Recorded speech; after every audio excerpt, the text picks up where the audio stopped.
So it's going to be good. It's going to be really fun, he says, with optimism. Because what could possibly... Before we start. What could possibly go wrong?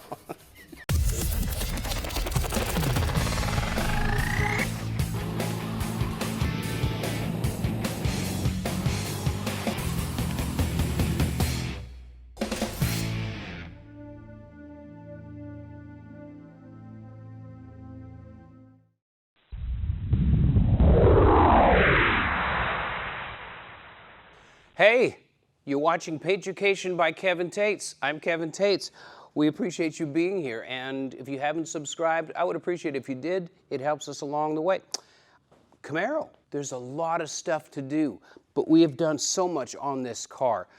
If it's your first time here, hey, check out the Garbage Camaro playlist. We have brought this car from a steaming pile of early Camaro to what it is today, piece by piece by piece.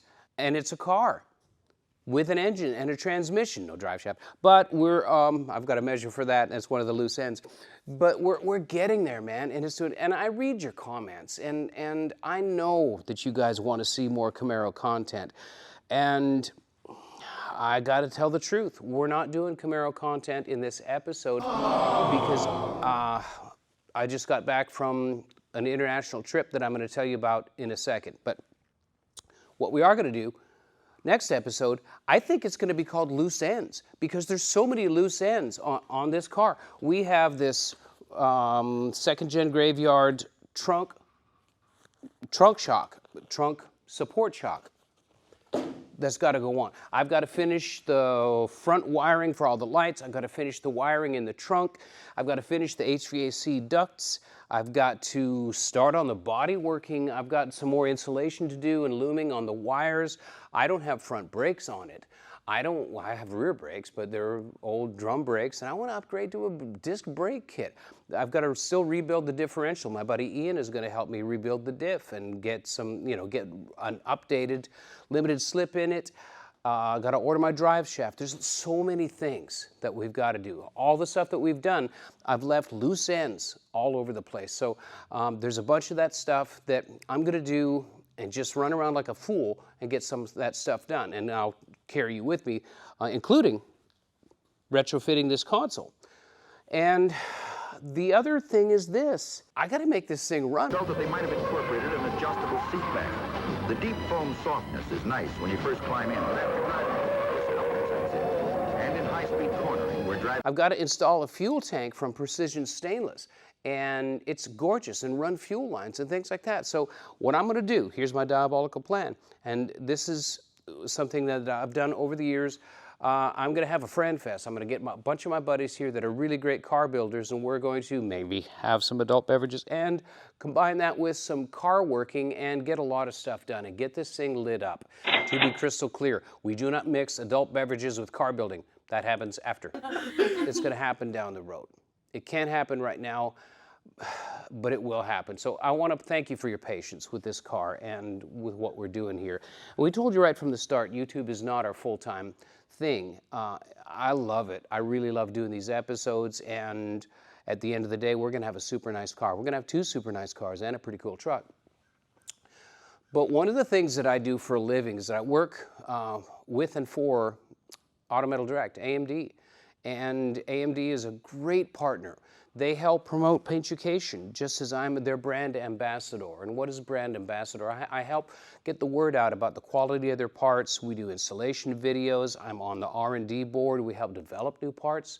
And we just represent the company out in the world. And one of the things that we got to do is really, really cool. We went to Taiwan to see some of the parts being manufactured. We took a film crew and we met a local film crew, and it was some of the most amazing stuff that I've ever seen in my life. It was a true privilege to be there, and I can't wait to share video and photos with you guys. State-of-the-art manufacturing equipment, modern technology blended into classic car parts. It was fascinating. Not only the culture, the kindness of the people there, but also the equipment. And my mind is blown. And we're going to be sharing some of this stuff over the next months and probably even years with you guys. So, all of that said, if you're still watching, we've got a really cool episode this time. You've probably seen an early Bronco, pictures and parts. If you follow me on my socials at all, it's a early Bronco, belongs to my friend Jon Melton, who has the Nashville Early Bronco YouTube channel. And I painted it for him. And it's a brand new Dennis Carpenter body on a original, I think it's a 68 Bronco chassis. A new engine, new HVAC, new everything. The thing is just gorgeous. And I shot it for him. We bodyworked it. I shot it for him in a couple of different sessions. So I'm going to walk you through that process. We got some behind-the-scenes footage, in the booth footage, things like that. We're putting that together. So that should be a good watch for you. If you like early Broncos, like I do, I love them. I think they're great trucks. We're going to show you all about that. And I promise you, we're going to get back on this car. For those of you who like the 280ZX project, yeah, we're going to do that. And again, I'm going to say it again, my buddy Ryan Shand from the old trucks days is coming down to help me on that because he's a BMW expert. Well, what does BMW have to do with the Datsun? We're kind of going to blend the two along with some good old American horsepower as well. So it's going to be a neat car. And I'm really pretty excited about that. But this episode is, it's about Jon's Bronco and showing you what goes into it and kind of what we did to make it slick, shiny, and purty. So enjoy. Hi, we're at the Big Tire Garage. Is that redundant? I don't know. So we're over here, got Jon Melton, Nashville Early Bronco, and we're prepping his early Bronco. And what we're doing is just getting this ready to paint. We're going to do a sealer and then satin black under the hood. Jon has already gone and done Raptor liner on the bottom of the tub and the wheel arches. So it's going to look really nice when somebody rolls under this thing. But this is a brand new body, right, Jon? Yep, brand new from Dennis Carpenter. And from what I've seen, I've looked this thing over, I've smoked it over, and I'm not going to latch the door because they're a little bit goofy to open, but the panel match is really good, and I look for that. And some of these early Bronco bodies have gotten a bad reputation for not really fitting that well. This is not the case with this guy. So we're going to bring you into the process, show you what we're doing. I'll show you the paint materials, but for now what we're doing is cleaning and prepping at the same time. We've got our solvent-based cleaner, red scuffing pads, and just like what Jon's doing is we're wetting a panel down and then scuffing it, getting any kind of debris off of it, which is cleaning it and scuffing it at the same time. This is a silver E-coat. It's not bare metal. It's not galvanized, so it's going to take the paint really, really well. And what it's going to end up doing after I do maybe some seam sealer lines, make sure that there's no moisture coming through the firewall, what it's going to do is look super nice and crisp. And since we're not in a paint booth, we're out here in Ian's main shop, we don't have a paint booth. So satin also hides a little bit of airborne trash, as we say. So it's going to be good. It's going to be really fun, he says, with optimism. Because what could possibly... Before we start. What could possibly go wrong?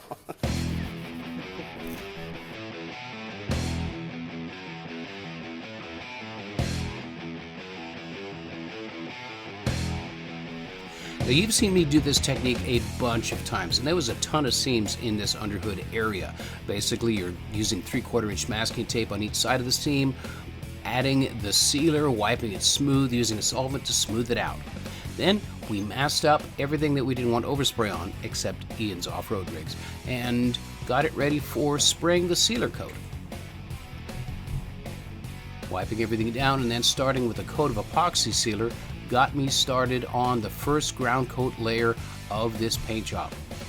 Single stage satin black, 2 coats thick, is a great foundation and looks really nice under the hood of most vehicles.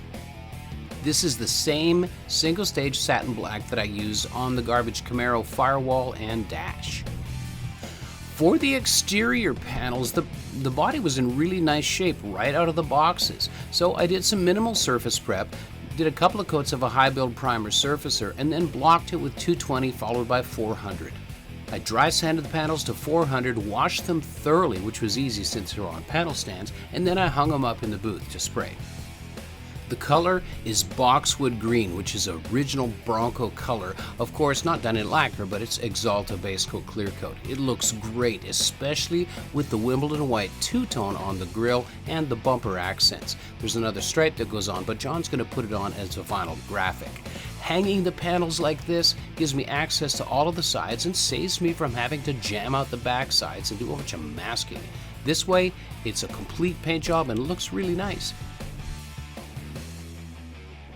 With this vehicle, I did 3 separate batches in the booth to get everything painted.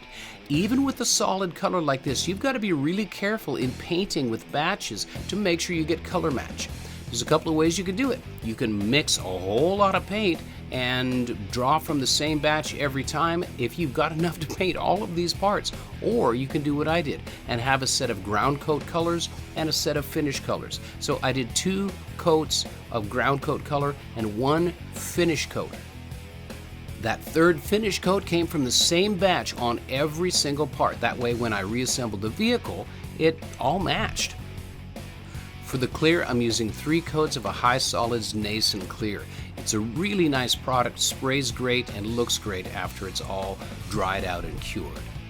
If you take a close look, you notice that my stand that I'm on right here has hinges on the back side.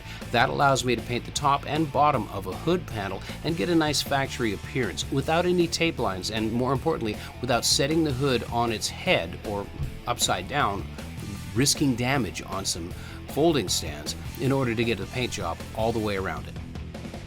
I didn't count my hours on this one, and I did not keep up with the cost of materials, and Jon and I worked out me doing this paint job for him a long time ago. All of that said, this is a nice paint job, and this is the way that I prefer to do any type of a paint job, with everything out of the way and everything completely disassembled. That way we're getting a job that's either as good as or better than what the factory did. So I thought I'd give you a walk around, since I haven't really brought you in on this project, but it's been ongoing, I'm going to say, for about 3 months. No, actually longer than that, because we've done this thing in stages. What it is this first-gen Bronco. This is a 1968, I believe, Bronco that belongs to my good friend Jon Melton. Jon has Nashville Early Bronco YouTube channel, and his experiment in this thing is to see how much money it takes to build this thing. So the chassis that you see here, is what he started with. I was actually there the day that we pulled it out of the woods in around the Chattanooga, Tennessee area. So here it is. We are basically just a frame, but it's a really good frame. It's in really good condition. The tub is somewhere else. So basically it's frame, motor, tranny, transfer case. It's rolling chassis.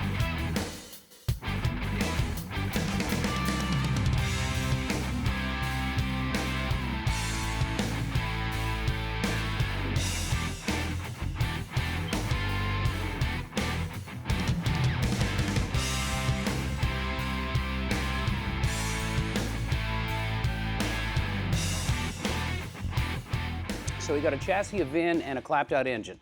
And it's a brand new Bronco. Other than that, he had the chassis powder-coated. My good friend Ian Johnson helped him with things like building a roll cage, getting the drivetrain situated, transfer case, all the stuff. Everything is brand stinking new on this rig. It's remarkable. It's outstanding. And of course, I'm painting it for Jon. And we started out, well, actually, he had the tub upside down, and I don't know if you can see. You can't really see. Oh, there, okay. So the bottom has been lined with U-Pole Raptor. The chassis is powder coated.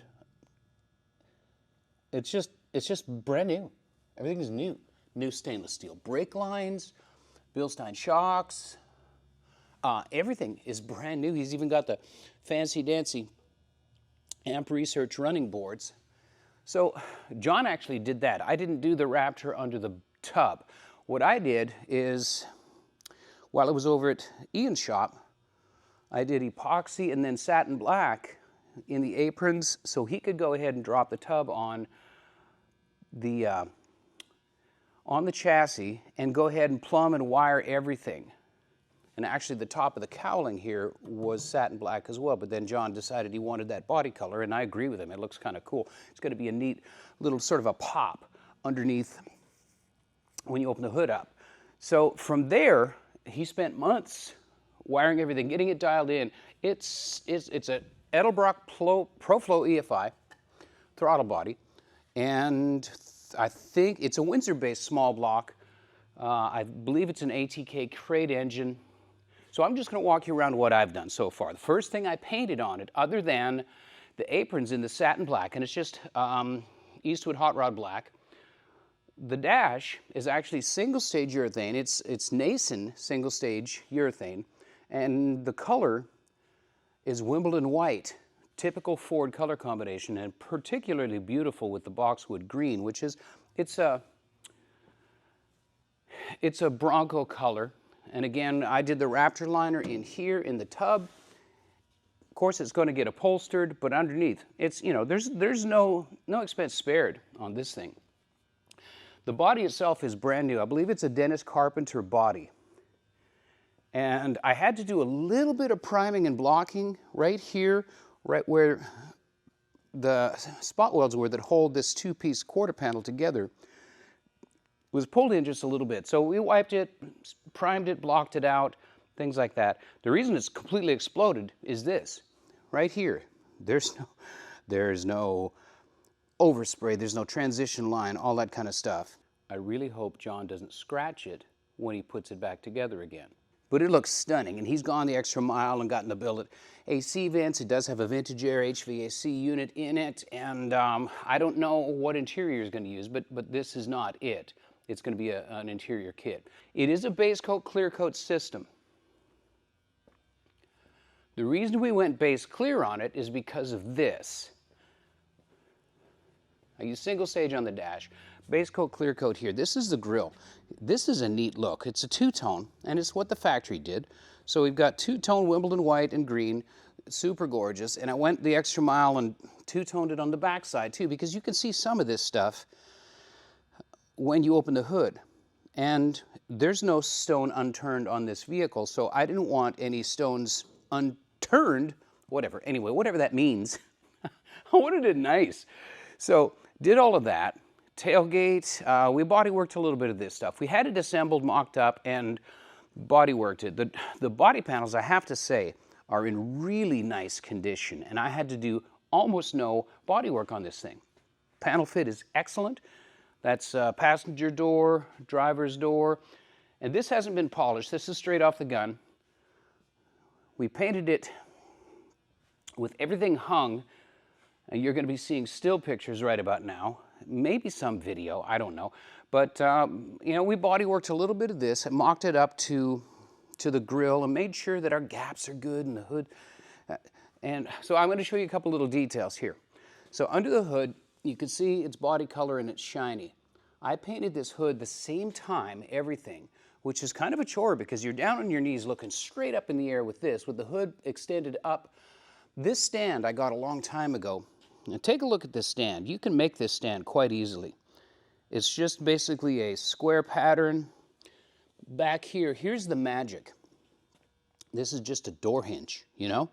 And it's on this thing which pivots around this crossbar here. So you have a functional hood hinge system where you have access to every dang thing. And you can do top side and bottom side at the same time. With these side mounts here, I could have actually mounted the fenders and done hood, fenders, and there are even mounts, because you can see these square tubing marks here. There's even mounts for a front fascia. This system is designed for collision repair to be very efficient, to where you can skip out the process of jamming and do inside and outsides all at the same time, which lends for a really nice look. What it also does is it keeps me from having to paint the inside of this, mask it up, flip it over, and while it's flipped upside down, maybe even risk denting this hood panel. We don't want to do that. It's just an efficiency thing, and there's zero masking lines, no overspray, no nothing. Is it hard at work? Yeah, it's harder work, but it's worth it. I'm proud of this paint job. Right off the gun, it's very good. There's a couple little dirt nibs in it here and there. We're not going to polish this thing until it gets fully assembled for obvious reasons, just in case there's a nick or something like that. We have to do any paint correction on it. Yeah. Right here, these are the bumpers, and again, they're factory-looking bumpers, but they're powder-coated. So I took the time to mask them so that when you look in the backside, you're going to see the nice black powder with a very detailed masking line. Don't bump it, Kevin. And the pretty Wimbledon white on the front side. So what's left to do on this thing? Jon's got to put it together. Actually, I think I'm going to help him put the hood and the doors on. Then he's taking it over to a buddy's place to finish the assembly. Once it's assembled, he's got a roll cage to put in it, interior to put in it. But this is the home stretch for this vehicle. And like I said, it's been an ongoing process for Jon for nearly 2 years, I believe he's been working on this thing. It might even be longer than that. But it's a kind of an ongoing experiment on what it's going to take to build one of these vehicles. And by the way, this is cool. This is actually a Ford thing. You see how kicked over that is? That was the solution for the Ford engineers to give a power steering booster, even though it's a low-profile small one, to give a power steering booster with very little room in this engine compartment and still give that feature to the owners of the vehicles. It's nice to have power steering, especially with big tires and all that stuff. Fuel pressure regulator here, sensors, all that stuff, because it's in the FI system and it works great. These are not the wheels that Jon's going to use. So when he gets this thing done, I'll give you guys another tour of it, but I just wanted to make this video and kind of show you some of the stuff that we've got going on in the background at Paintucation. And for me, this was a neat project because I had to chase down vintage paint codes. That's always a challenge. Now, I've got a spectrophotometer with my Axalta paint system, and we can make colors, which is what I actually ended up having to do. I got a paint system. Yeah, anyway, we had to make the Wimbledon white and all that stuff. It's just part of the process, and it's a pretty interesting thing to get down into the science of it. Oh, I want to show you this too. Sorry, squirrel. These are the bumper bolts. When you punch a bunch of holes in the box, you can put your bolts down in there, elevate them slightly. When you spray this, the paint kind of wants to crawl like powder coat, and it gets underneath all the edges and makes a super nice job of painting bolt heads like that. Door hinges are all done. We hung these on mechanics wire, and they'll pivot and not have any dry spray or anything like that. So again, more details. But I'm excited for Jon with this thing. It's going to look great. I'm proud to have done him a nice job of this vehicle and help him get closer to his goal. Go ahead and subscribe to his channel, his Nashville Early Bronco. He's got a bunch of really cool stuff. If you're into these rigs, he's got some great information. And he's not a mechanic, he's not a paint and body guy. So he takes his approach like somebody that just wants to do it. It's a real DIY thing, it's good. Jon's a good friend. Of course I want to, bring awareness to his channel, all that type of stuff, but it's really good info as well, because he's not afraid to show when he falls on his face. So anyway, kind of inspiring to look at that. But anyway, I'm going to give you one last lap around, but this is Nashville Early Bronco. Super cool, somewhat custom Bronco that's getting done a piece at a time.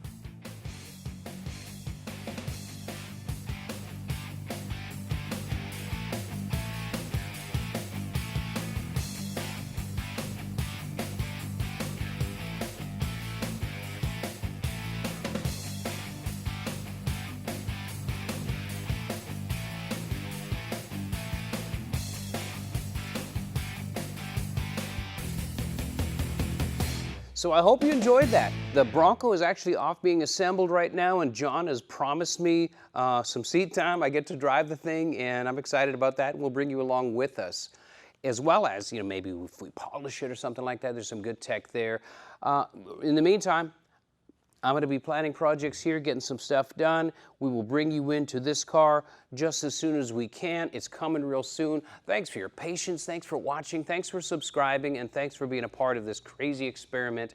We've got stuff planned. And thanks. Just keep checking in with us because we're here every Saturday morning. So, hope you enjoyed this one. See you next week.